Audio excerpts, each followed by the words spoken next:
In this case, it's Mr. Bill Gates that we start with. So let's connect. The cost of the COVID-19 pandemic is staggering. I think you have actually seen the figures in terms of what the lockdowns actually did in terms of both human life and economic activity. But guess what? Bill Gates believes humanity is fortunate that the virus was not even more devastating. We had done one thing well, which is scale up our ability to do diagnostics and then enforce quarantines around those diagnostics. Then, the United States would be more like Australia, that's had 10% of the deaths, or, Taiwan, that's had 3% of the deaths that we've had. So, a failure to just practice and even understand which group in the government was involved in large-scale diagnostics, that meant that, the disease basically spread unchecked the first few hundred days. And then after that, you're in very tough shape because of that exponential growth. You can't do much if you don't act quickly. Pandemics are a global problem.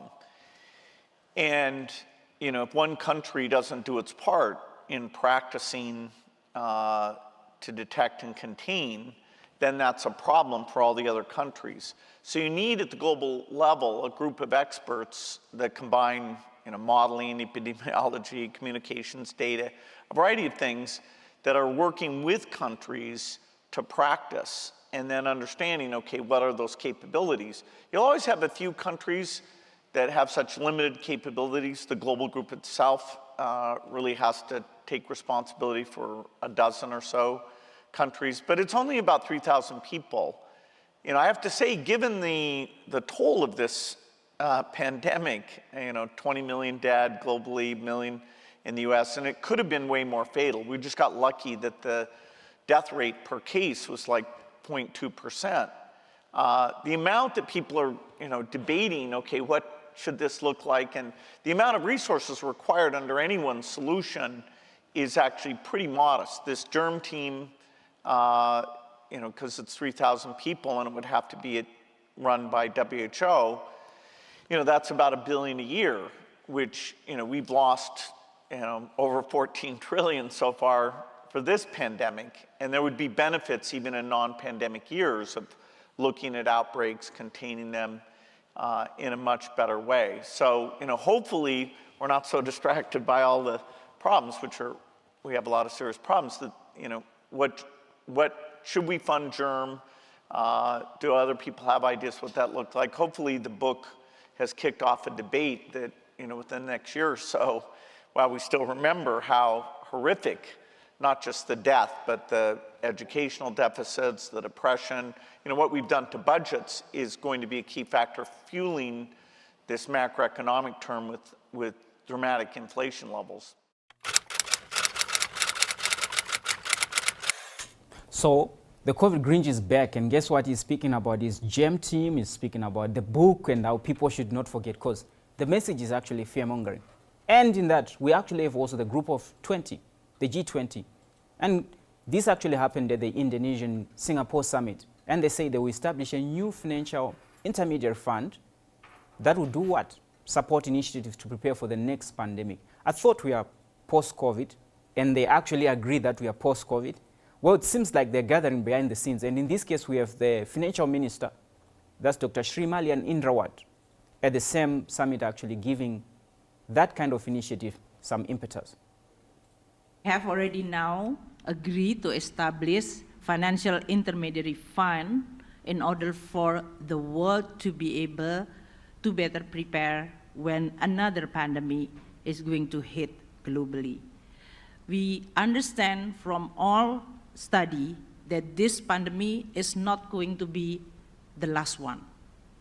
So the ability of the global to respond effectively, quickly, swiftly is going to be very important in order for the world not to suffer this kind of situation in the past 2 years. Indonesia own, in this case, has used our own resources, especially government budget, in order for us to be able to address not only on a health problem, but also in the form of recovery process. Now, within the context that the Indonesia tried to recover stronger, we are not only just restoring growth, we want to build a better quality, especially on the human capital and human resources. That's why Indonesia putting resources, whether this is in the form of education, but also importantly on health, and also reforming the two very important on the human capital development, that is health and education reform, in addition to our strengthening social safety net. This is one to make sure that Indonesia is not going to create just the level of growth which is need to be high enough, but also. So Asia is actually also in the net when it comes to this idea of actually coming back with endless pandemics and lockdowns. And guess what? What do you get if you have got 4 World Economic Forum members and more than 500 million worth of Bill and Melinda Gates Foundation funding in one room? Well, what you get is a conference called What Will the Next Pandemic Look Like for Ireland? And are we prepared? Over the weekend, I'm talking of the weekend of the June 9th to the 11th this year, Trinity College, remember that college is also key because it was part of the pandemics when they actually did Event 201 in Dublin. It hosted a conference called What Will the Next Pandemic Look Like for Ireland? And are we prepared? It was organized, of course, by the Bill and Gates and Melinda Foundation, the World Economic Forum as well. Many of the professors flew in from all over the world to speak at this event, thereby ensuring that their carbon footprint was at an all-time low. You know, they like to talk about climate change. I'm kind of hazarding a guess here that they won't be queuing up in Dublin airport to leave the country like the rest of the rabble. Yeah, and they didn't actually use, they used private jets. Anytime you see such a prestigious lineup of speakers appear at such an event, it behoves us to look at who is funding these professors, as well as the institutions they work for. No doubt, they all declared their conflict of interest before the conference kicked off. They did. Just in case they forgot, we thought we could actually remind them here. And I'll start with the first one. And in this case, this is Professor Adrian Hill. He is from the University of Oxford.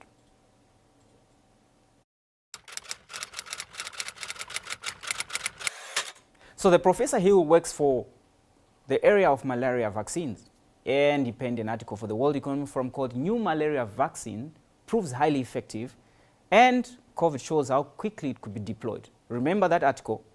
And he works for an institution called the Jenner Institute, which has also received at least $400,000 from the Bill and Melinda Gates Foundation, and the University of Oxford, which also has received hundreds of millions of US dollars from the Bill and Melinda Gates Foundation.